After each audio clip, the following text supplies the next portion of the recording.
Welcome back to another video. Today, we're going to be talking about this. This is the brand new Samyang 14mm f2.8 MF lens. It's the Mark II version of an already very popular lens. We're going to talk about what's new, what's different, and how it feels to shoot with, what the image quality, all that kind of stuff.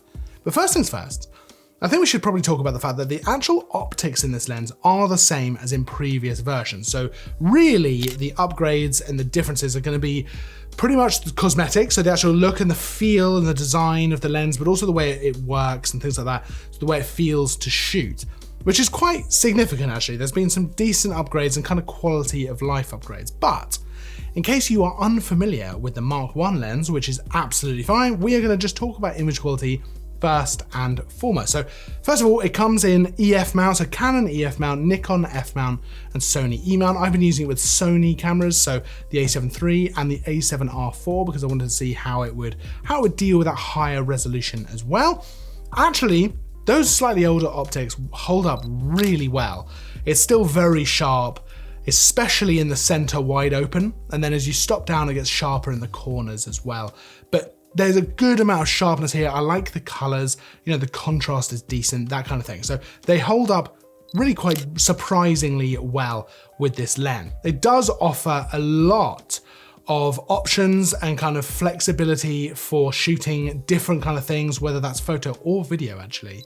You could certainly, if you wanted to shoot some video and you wanted to make sure that you were capturing a good wide field of view, this would be a great option for you as well. Because it's manual focus, you're going to have a bit more flexibility on the video side of things than the photos. So that's actually a really good option for use of this lens as well. Now, like I say, it's sharp, f2.8 wide open, it's sharp in the center. It's a little bit less sharp in the corners, but as you stop down, that changes completely. And generally speaking, unless you're going for low light or astrophotography, I would imagine that you're probably going to stop this down at least a little bit. And it starts to really get nice and sharp in those corners. Any problems with vignetting as well. So there's just a little bit of vignetting at f2.8, but that tends to disappear as you stop down as well. It gets brighter in those corners. Now, of course, it is totally fixable in post. When you shoot at f2.8, you get a bit of vignetting. But it's nice to know that it does disappear as you start to stop down. Similarly, there is a bit of barrel distortion here as well. Again, that's totally fixable in post. So Lightroom, for example, do a bit of pin cushioning. You're going to be able to get rid of that, but it's worth being aware of when going into something like this lens. Now, like I say, I think the images from this lens look really, really nice. I was able to get some nice sort of landscape sort of stuff. The minimum focus distance is 28 centimeters. So you're not going to be able to get super close to your subject. I think generally, that's probably normal, and most of the time you're not really even going to notice that, but it is worth being aware of. You're not going to be able to get in super close to a subject, which means you're not ever really going to see that blurred background, the bokeh, even shooting at f2.8. It's just not really going to happen because it's so wide, because you can't get in too close.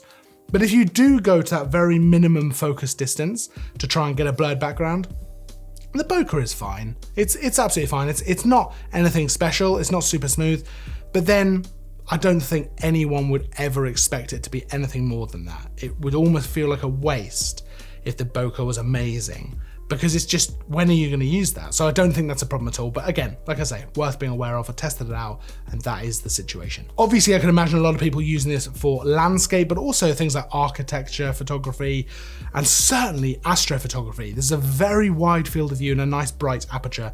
So you'll be able to get all kinds of really nice nighttime landscapes, which I think could look fantastic. That could be a really useful way to use this lens. And actually, that's something I would absolutely do with this lens a lot. It'd be probably one of my go-to astrophotography lenses, just to get as much of that night sky, that vista of stars in as possible. So that's a really interesting use for this lens. Now let's talk a bit about the build, the design, the feel of it. And first of all, there's obviously a lot more metal construction in this lens. You can feel it as soon as you pick it up. You can see it probably as well. It's a little bit heavier to hold, which is actually, I think, really, really nice.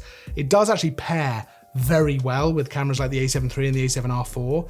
It's not too heavy that it's front heavy, but it just sort of sits nicely with those cameras. It's a nice feeling system, and it's not so big that it kind of ruins the compactness of those systems as well. Now, actually on the lens itself, you've got the aperture ring, which I think is really nice. I always like an aperture ring. You can click it or declick it. Normally I'd have it clicked as a photographer, but as a video user, certainly declick it and it is nice and smooth.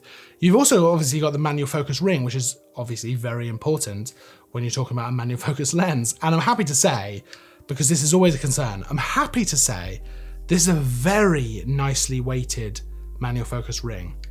That is a lovely ring to be using, which sounds like a small thing, but when you're using a manual focus lens, it can be really important. And something else which I think is a nice kind of addition here, you've got a hyperfocal scale actually on the lens, which is a nice thing, especially since it's a manual focus lens.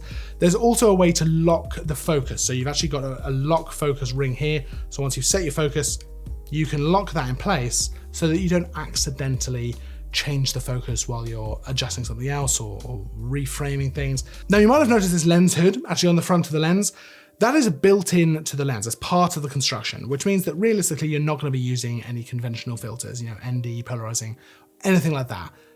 I don't know that that's that big a deal. I think with a lot of super wide angle like this, the glass is already causing a bit of an issue with that anyway. So you generally don't get the opportunity to put conventional filters on there. You certainly can't on here. But like I say, I don't know that that's that big a deal. I certainly didn't notice that as a problem myself when I was out taking photos. But it is worth being aware of. It's worth pointing out. Like I say, this is a Mark II version of an already very popular lens. You've got the older optics in here, but they hold up surprisingly well. The images I think look really nice, and the actual quality of the lens, the actual feel, the build, the design, that's been significantly improved. It feels really good. It's nice to shoot with. So actually this is a great option for those different mounts as a super wide angle lens. You could definitely do a lot worse than looking at this. If you want to see the full price and specs and everything like that, I'll pop a link in the description. I messed those words up. I'll pop a link in the description so you can go and check that out for yourself. Of course, if you liked the video, make sure to give it a thumbs up. Make sure to subscribe as well, because we've got new stuff all the time, all kinds of stuff as well. Everything really you could want. So I will see you in the next video, and as always, thanks for watching.